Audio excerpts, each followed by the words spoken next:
గడు గంగాధర్కి వచ్చింది, ఈరావతి అనిల్కి వచ్చింది.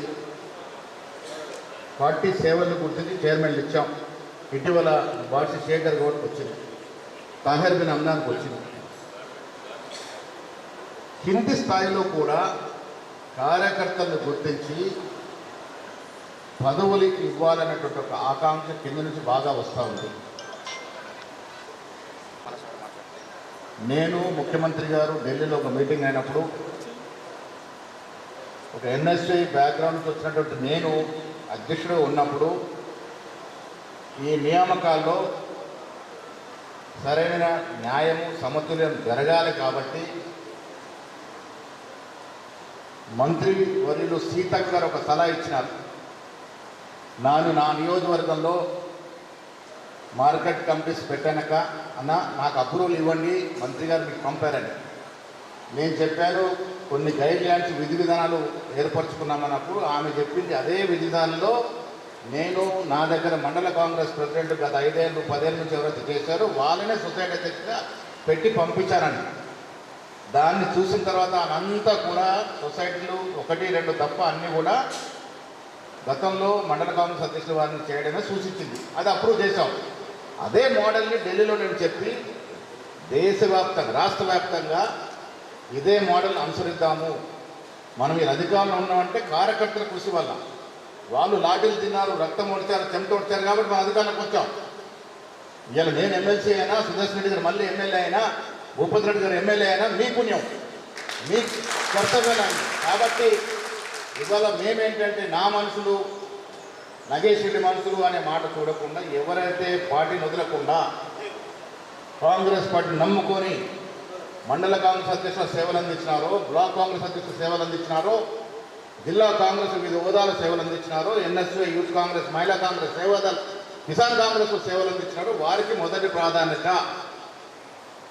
ఇది కొంత తర్జన భర్జన జరిగిన తర్వాత ఎమ్మెల్యే వారి సూచన తీసుకొని అక్కడ డీసీ అధ్యక్షుడి యొక్క సలహాలు తీసుకొని 70% పదవులు 10 ఉంటే 7 గతంలో కాంగ్రెస్ పార్టీ కోసం పనిచేసిన వ్యక్తులకు ఇవ్వాలని కేసీ వేణుగోపాల్ ముందట ముఖ్యమంత్రి గారు నేను మీనాక్షి గారు సమ్మతించి నిర్ణయం తీసుకున్నాం.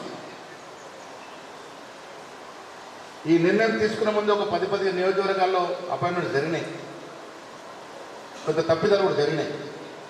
వాడు జోలికి పోకుండా ఇక ముందు జరిపే దాంట్లో ఈ రకంగా జరపాలని నిర్ణయం తీసుకున్నాం. కాబట్టి నా తమ్ముడనో నా బంధువునో నాకు పనిచేసిన కాకుండా పార్టీ కమిట్మెంట్తో ఉన్న వ్యక్తులకే పదవులు ఇవ్వాలని మౌలికంగా ఒక నిర్ణయం తీసుకున్నాం.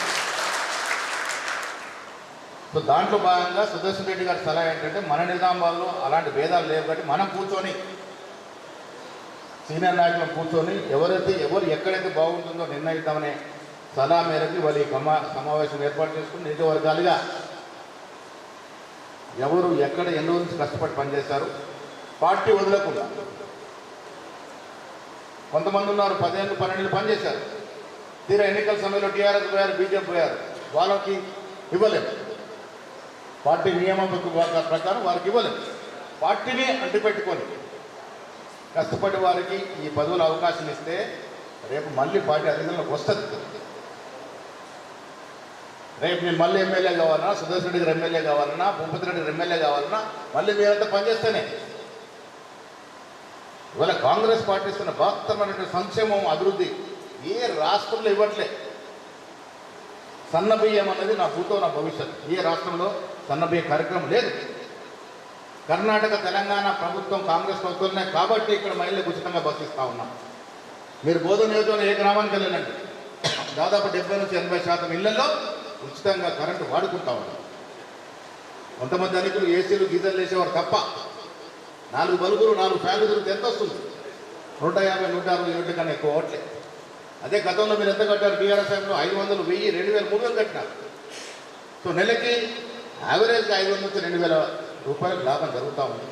సిలిండర్ మీద 500 బోనస్ ఇస్తాము. రైతు రుణమాఫీ చేసి వచ్చింది. కెనల్ అదుపుని ఎవరు చేశారు? ప్రదర్శన ఎడ్యుకేషన్ మంత్రిగా నోటిఫై చేశారు. మెడికల్ కాలేజ్ ఆయన మెడికల్ ఎడ్యుకేషన్ మంత్రి ఉన్నప్పుడు తెచ్చాము. యూనివర్సిటీ రాజశేఖర్ రెడ్డి ఇచ్చిపోయినారు.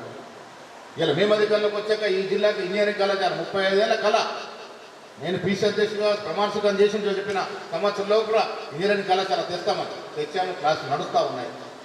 ఈ రాష్ట్రంలో 3 అగ్రికల్చర్ కళాశాలలు ఇస్తే ఒకటి రేవంత్ రెడ్డి నియోజకవర్గంలో, ఒకటి ఉత్తమ్ కుమార్ రెడ్డి నియోజకవర్గంలో, ఒకటి నిజామాబాద్ తీసుకొచ్చాం. అవి కూడా క్లాసులు నడుస్తూ ఉన్నాయి. వెటర్నరీ కాలేజ్ తీసుకొస్తా ఉన్నాం. దాదాపు 600 కోట్లతో హ్యామ్ రోడ్డు తెచ్చాం. నిమ్మద్రిగుట్టలో 6 కోట్లతో గెస్ట్ హౌస్ తీసుకొచ్చాం.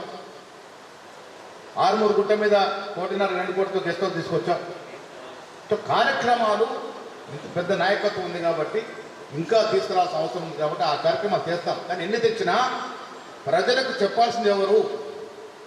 మా ప్రభుత్వం ఇన్ని కార్యక్రమాలు చేస్తూ ఉంది, ఇంత మంచి సంక్షేమం ఇస్తూ చెప్పేది ఎవరు?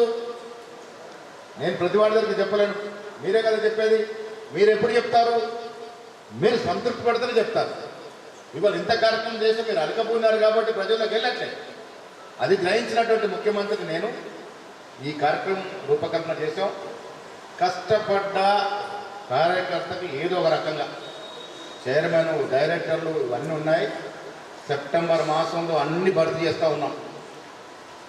రాష్ట్రంలో మిగిలిన చైర్మన్లు, మిగిలిన డైరెక్టర్లు, societies, market committees, temple committees అన్నీ కూడా భర్తీ చేయబోతా ఉన్నాం. అన్నిట్లో కూడా 70-80% కార్యకర్తలకి వస్తుంది.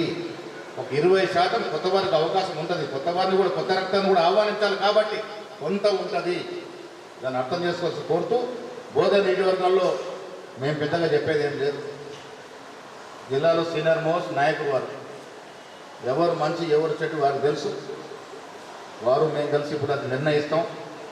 అదే రకంగా రూరల్, ఆరుమూరు, బాల్కొండ, నిజామాబాద్ ఎవరెవరు సీనియర్లో వాళ్ళందరి యొక్క పరిస్థితి అర్థం చేసుకొని సముచితంగా స్థానం ఇచ్చే ప్రయత్నం ఇది నిజామాబాద్ నుంచి మొదలు కావాలి కాబట్టి పెద్దల సుదర్శన్ రెడ్డి గారి సలహా మేరకు ఇక్కడ ఇవాళ ఈ కార్యక్రమం చేస్తూ ఉన్నాం. అందరూ కూడా కార్యక్రమం చేసుకొని మీ అందరికి మనం ఒకటే, 10 ఏళ్ళు టీఆర్ఎస్ ప్రభుత్వం చేసిన నిర్వాహకం చూసాం. వారు చేయని భూదోపిడి లేదు, వారు కేసులు పెట్టిన నాయకుడు లేడు మన దాంట్లో. ఎన్నిసార్లు గృహ నిర్బంధాలు, ఎన్నిసార్లు అవసరస్తులు. ఇవాళ ప్రజలంతా మర్చిపోయిననేది మళ్ళీ ప్రజల ముందుకు వస్తుంది కేటీఆర్ హరీష్ రావు. వాళ్ళు చేసిన 10 ఏళ్ళ దోపిడి మర్చిపోయినామా? వాళ్ళు ఇంకో 5 ఏళ్ళ నుండి రాష్ట్ర పరిస్థితి ఏమయ్యేది? మళ్ళీ వాళ్ళ అధికారులకు వస్తే రాష్ట్ర పరిస్థితి ఏమవుతుంది? గద్దల్లాగా అనకపోతారు. సో అది జాగ్రత్త పడాల్సిన అవసరం ఉంది. అది కార్యకర్తల బాధ్యత. ఈ రాష్ట్రంలో మనం ఇస్తున్న సంక్షేమం, అభివృద్ధి కార్యక్రమాలు ప్రజలకు చెప్పుకుంటే చాలు, 100కి పైన సీట్లు వస్తాయి మనకి. గ్రౌండ్లో ఆ పరిస్థితి ఉంది. ప్రతివాడు సంతోషంగా ఉన్నాడు. కొంత కార్యకర్తలు అక్కడక్కడ అటుపట్టు మాట్లాడుతున్నా గ్రామీణ ప్రాంతాల్లో ప్రజలు సంతోషంగా ఉన్నారు. సంక్షేమం అందుతుంది, అభివృద్ధి అందుతుంది. సో వచ్చే ఎన్నికల్లో రేవంత్ రెడ్డి గారి నేతృత్వంలో మళ్ళీ 100 సీట్ల పైన గెలుస్తాము. మళ్ళీ అధికారుల కోసం దాంట్లో అనుమానం అవసరం లేదు. మీ కర్తవ్యం మనం ఇచ్చిన కార్యక్రమాలు, మనం ఇచ్చిన సంక్షేమం ప్రజలకు తీసుకుపోవడం. ధన్యవాదములు. నగేష్ రెడ్డి గారు, పెద్దలు పిసిసి ప్రెసిడెంట్ గారికి, మహేష్ గౌడ్ గారికి, మిత్రుడు నాతో ఎమ్మెల్యే భూపతిరెడ్డి గారికి, ఇక్కడ వచ్చేసిన చైర్మన్లకు, కాంగ్రెస్ సీనియర్లకు అందరికీ నమస్కారం. ఇప్పటి వరకు ప్రెసిడెంట్ గారు అన్నీ చెప్పారు. ఈ మీటింగ్ కొందరు చిన్న మిస్టేక్తో ఎలక్షన్ పెట్టాలని డిసైడ్ అయితే, నేను పిసిసి ప్రెసిడెంట్ గారు ఎలక్షన్లతో ఆయన మట్టుకు ఇది రైతులకు సంబంధించింది, ఎవరైతే ఆ వ్యవస్థను కాపాడుతారో వాళ్ళకి ఇస్తే బాగుంటుందని ఆలోచన ఇచ్చాం.